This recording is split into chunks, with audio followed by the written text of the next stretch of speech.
Welcome back to Dronacharya IAS YouTube channel. I am Dr. Daman Benipal and I'll be presenting you today daily editorial analysis. इस video lecture में हम आज के कुछ important articles discuss करेंगे जो कि हमारे UPSC preparation point of view से इम्पॉर्टेंट हैं. So let's begin with our today's video. आज का हमारा पहला article international relations point of view से काफ़ी इम्पॉर्टेंट है. It is about the US-China tensions over Taiwan. आप न्यूज़पेपर खोलें, आपको एवरी सिंगल डे इस इशू को लेकर आर्टिकल्स देखने के लिए मिलेंगे.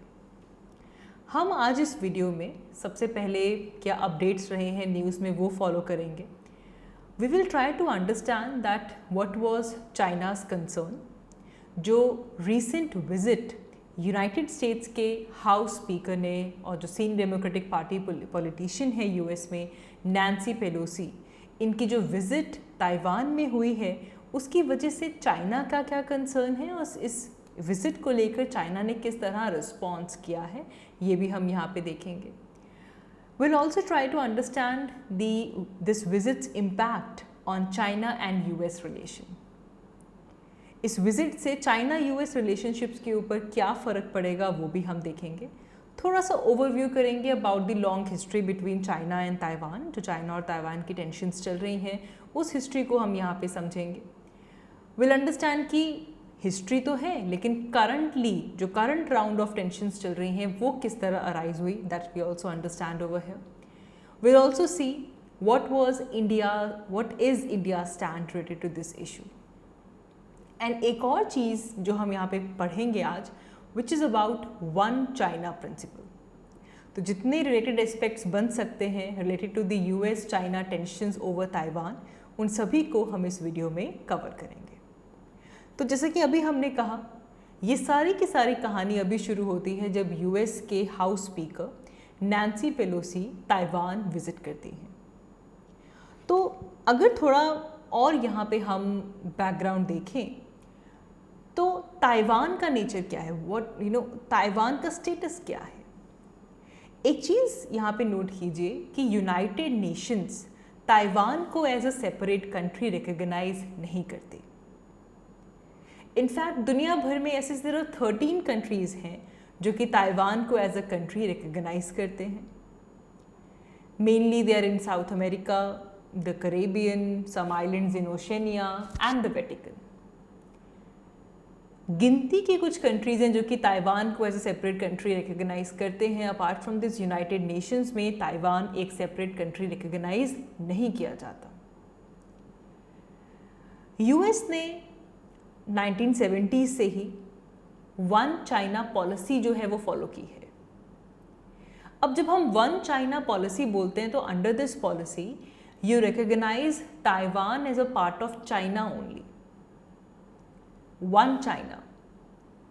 तो जब आप वन चाइना पॉलिसी फॉलो कर रहे हैं it means that you are recognising that Taiwan is part of China.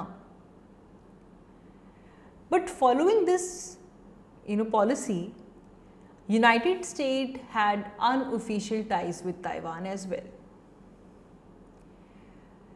Follow करने के लिए वन चाइना पॉलिसी है लेकिन अनऑफिशियल टाइज ताइवान के साथ प्रेजेंट थे. एक स्ट्रैटेजी जिसको कहा जाता है स्ट्रेटेजिक और डेलिब्रेट एम्बिग्विटी. ऑफिशियल टाइज नहीं रखे, अनऑफिशियल टाइज यूएस और ताइवान के आपस में बने रहे. अब ये सारा का सारा इशू लाइमलाइट में इसलिए आता है क्योंकि अब नैंसी पेलोसी की विजिट होती है. अब चाइना की अगर हम बात करें, ताइवान में अगर कोई ऐसा सीनियर अमेरिकन फिगर पहुंचता है so this indicates that US is supporting Taiwan's independence. For China, the presence of this senior American figure in Taiwan, this indicates कि कहीं ना कहीं US ताइवान की इस इंडिपेंडेंस मूवमेंट को, इस इंडिपेंडेंस को सपोर्ट करता है. एंड इस विजिट से चाइना को ये लगता है कि उनकी जो सॉवरेनिटी है उस रीजन में, उनकी जो टेरिटोरियल इंटीग्रिटी है ये अंडरमाइन होगी.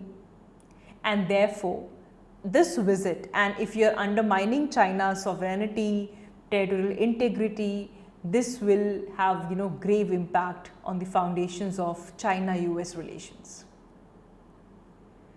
ये चाइना का कंसर्न है. अब इसे फॉलो करते हुए चाइना ने रिस्पॉन्ड भी किया. सबसे सिग्निफिकेंट रिस्पॉन्स अभी तक जो रहा है that is the holding of that unprecedented live firing military drills.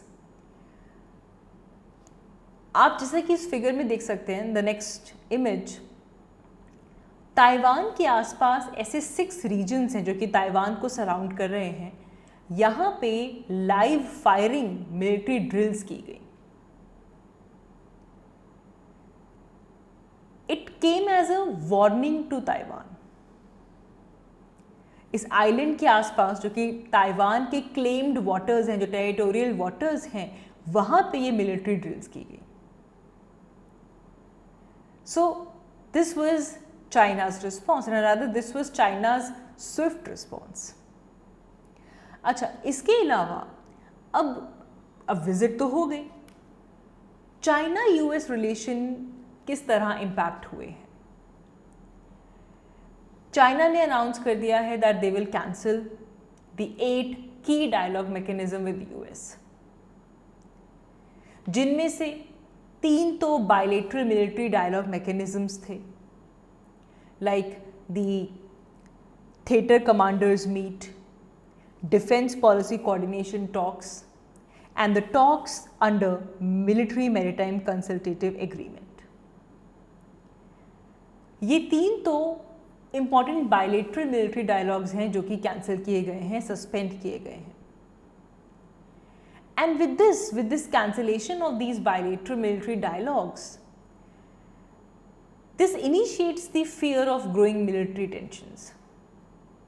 क्योंकि देखा जाए तो अभी चाइना ताइवान के ऑलरेडी पास मिलिट्री एक्सरसाइजेस कर रहा है. ऊपर से यूएस के साथ ये जो डायलॉग मैकेनिज्म्स थे उनको कैंसिल कर दिया गया. देखो, theatre commanders meet, defence policy coordination talk, military maritime consultative agreement, इन सबको सस्पेंड कर दिया. तो it gives observer the fear of growing military tensions of course. इसी के साथ साथ चाइना ने क्लाइमेट चेंज को लेकर जो बायलेटरल टॉक्स थी उन्हें भी सस्पेंड कर दिया.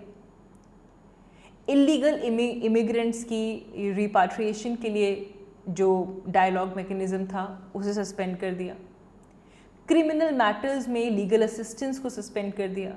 ट्रांसनेशनल क्राइम, काउंटर नारकोटिक्स, ये सब मिलाकर ऐसे 8 की डायलॉग मैकेनिज्म्स बनते हैं जिनको चाइना ने कैंसिल कर दिया है या फिर सस्पेंड कर दिया है.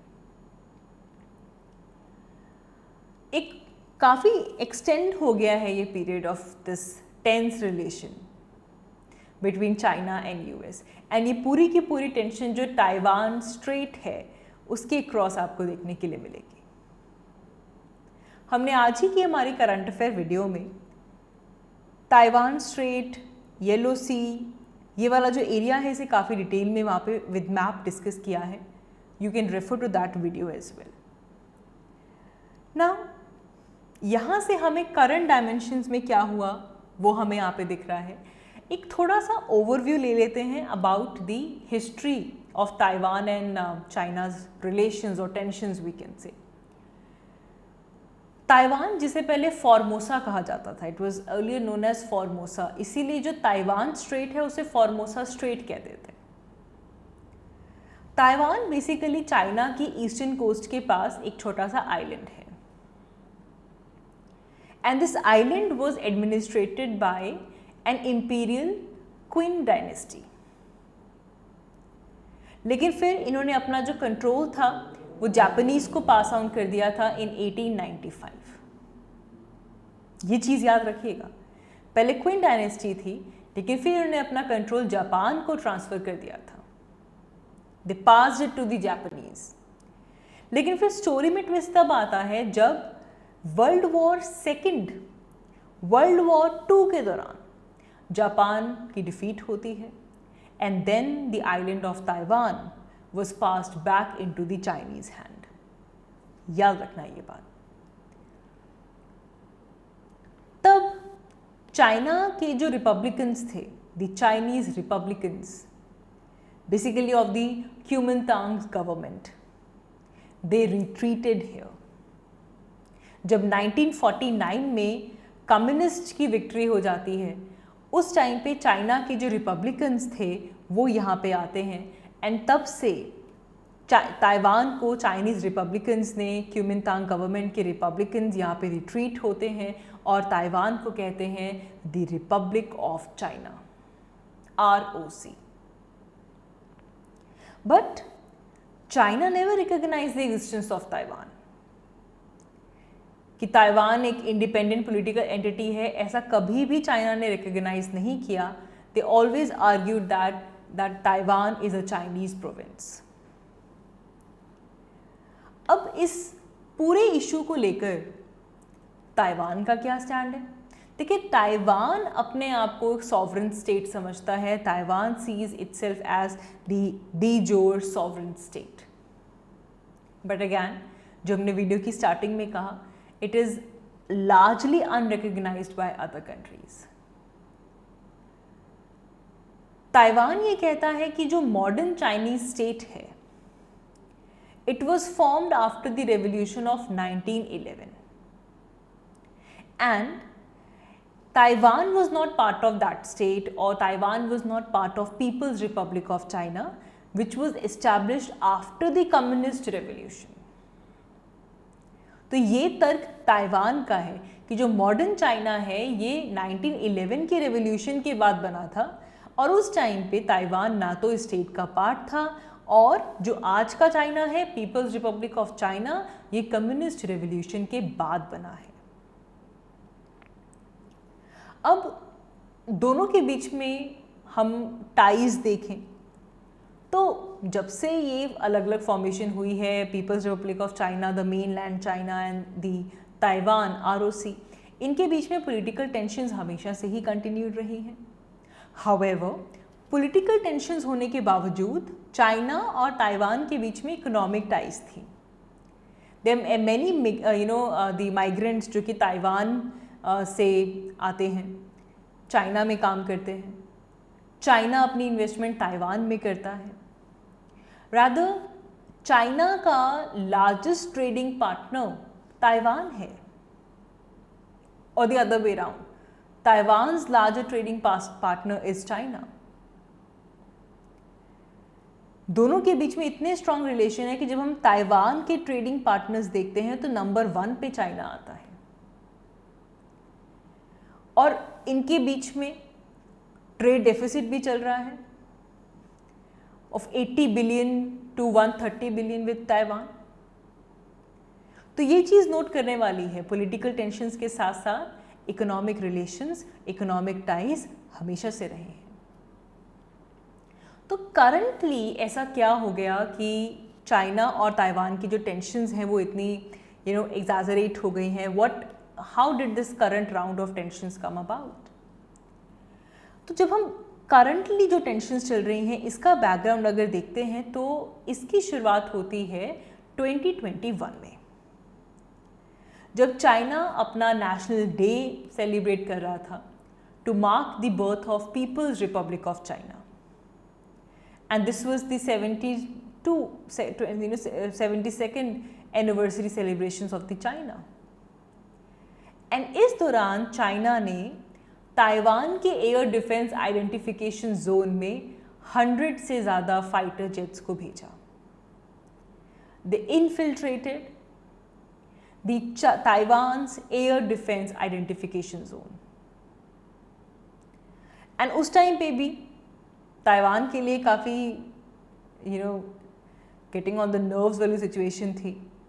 दुनिया भर में ये एक अलार्म सेट ऑन हो गया था that maybe China is preparing to take over the island, कि शायद अपनी 72nd एनिवर्सरी सेलिब्रेशंस में चाइना ताइवान को टेक ओवर कर लेगा. लेकिन ऐसा नहीं हुआ. इन्फिल्ट्रेशन के बाद वही फिर थोड़े 1 महीने बाद इन्फिल्ट्रेशन हो गई, फिर इन्फिल्ट्रेशन हो गई. ताइवान की एयर डिफेंस इन्फिल्ट्रेशन जो है इस आइडेंटिफिकेशन जोन की, ये काफ़ी बार हो चुकी है. फिर 2022 में आता है Russia Ukraine war, Russia's invasion of Ukraine, और इसमें हम देखते हैं कि ओपनली चाइना रशिया को सपोर्ट करता है। हालांकि चाइना को इसे लेकर ग्लोबल क्रिटिसिज्म भी मिला है, but the way China has supported Russia and is supporting Russia, it highlights the fear of, if we talk about the tensions which are going between China and Taiwan. अब इस पूरे issue को लेकर India का क्या stand रहा है? देखिए, इंडिया भी 1949 से वन चाइना पॉलिसी फॉलो करता है, जिसमें हम ये क्लियर करते हैं that we do not recognise any other government than the People's Republic of China which is in Beijing. And just like China, India also have only trade and cultural ties with Taiwan. हमारे भी official relations नहीं, क्योंकि हम भी one China policy follow करते हैं, लेकिन जिस तरह चाइना के ट्रेड रिलेशंस हैं वहाँ पे, सिमिलरली हमारे भी ट्रेड टाइज हैं, कल्चरल टाइज भी हैं. वी आर अभी जो करंटली US, China, Taiwan जो इशू चल रहा है, we are mostly trying to avoid any controversy on this. लेकिन 2010 से एटलीस्ट इंडिया ने अब वन चाइना पॉलिसी का रेफरेंस नहीं दिया है. We are kind of maintaining a studied silence. ये सिचुएशन चल रही है, इसमें कुछ भी मेंशन नहीं किया जा रहा. We are just following this a kind of studied silence approach right now. अब क्या है ये वन चाइना पॉलिसी? हमने देख लिया, there is only one China, you will not recognise Taiwan, it's only People's Republic of China. लेकिन एक चीज याद रखिएगा, there is one China principle also. One China principle, it is different than one China policy. ये one China principle क्या है? It basically affirms कि China has sovereignty over Taiwan and this is a very important cornerstone, a very important aspect between US and China. अगर हम दोनों के relations की बात करें, it says any country that will establish the political and diplomatic relations with China, they will have to adhere to this principle, जो कि है वन चाइना प्रिंसिपल, जिसमें आप ताइवान को इंडिपेंडेंट कंट्री रिकॉग्नाइज नहीं करेंगे. प्रैक्टिस में अगर देखा जाए तो वन चाइना प्रिंसिपल एक स्टेबलाइजेशन मैकेनिज्म है, जिससे कि ताइवान का जो पॉलिटिकल स्टेटस है उसका जो स्टेटस है उसे प्रिजर्व करने की कोशिश करते हैं by allowing them to function as an independent economic, civil and administrative entity. आप कंट्री नहीं बोलेंगे, आप ये मानते हो कि ताइवान एक इंडिपेंडेंट इकोनॉमिक एंटिटी है, एक सिविक एंटिटी है, एक एडमिनिस्ट्रेटिव एंटिटी है. लेकिन 1979 से ही Taiwan had to negotiate its international living space, but they largely honored the one China principle. तो इसलिए वन चाइना प्रिंसिपल भी आपको पता होना चाहिए. अब फ्यूचर पर्सपेक्ट अगर हम देखें, US, Australia, Japan, they have urged China कि वो इस मिलिट्री एक्सरसाइज को जो कि ताइवान के अराउंड हो रही है उसे सीज कर दें. Also, the growing economic and trading relationship between India and China, is a reason enough to ensure that the tension between the two sides should not escalate. Because then the two sides, they will find, the coexisting ways peacefully. India is facing its own problem with China. हम जब LAC का issue की बात करते हैं तो हमारी खुद की प्रॉब्लम्स हैं. एंड देर आर सजेशंस कि हमारी जो वन चाइना पॉलिसी है उसे रिव्यू करें. गिवन दैट जो इंडिया चाइना रिलेशंस हैं, they are not likely to witness return to normalcy in near future, because we have these issues which are popping up if we talk about India China relation. So India should consider adopting a bold comprehensive and long-term approach. We should engage Taiwan. और यहाँ पे जो Quad है, it is a very important platform for India to talk with other members about Taiwan. Because any casualty or any eventuality which is going to happen in this cross-strait region, this will impact India as well, and therefore India should separate our bilateral equations from the regional issues. Very important aspect of it. You can even try to write in mains question, answer. Examine India's position in China-Taiwan tensions. The role that India is playing, what is the position of India here? Right? So, that is all for this video.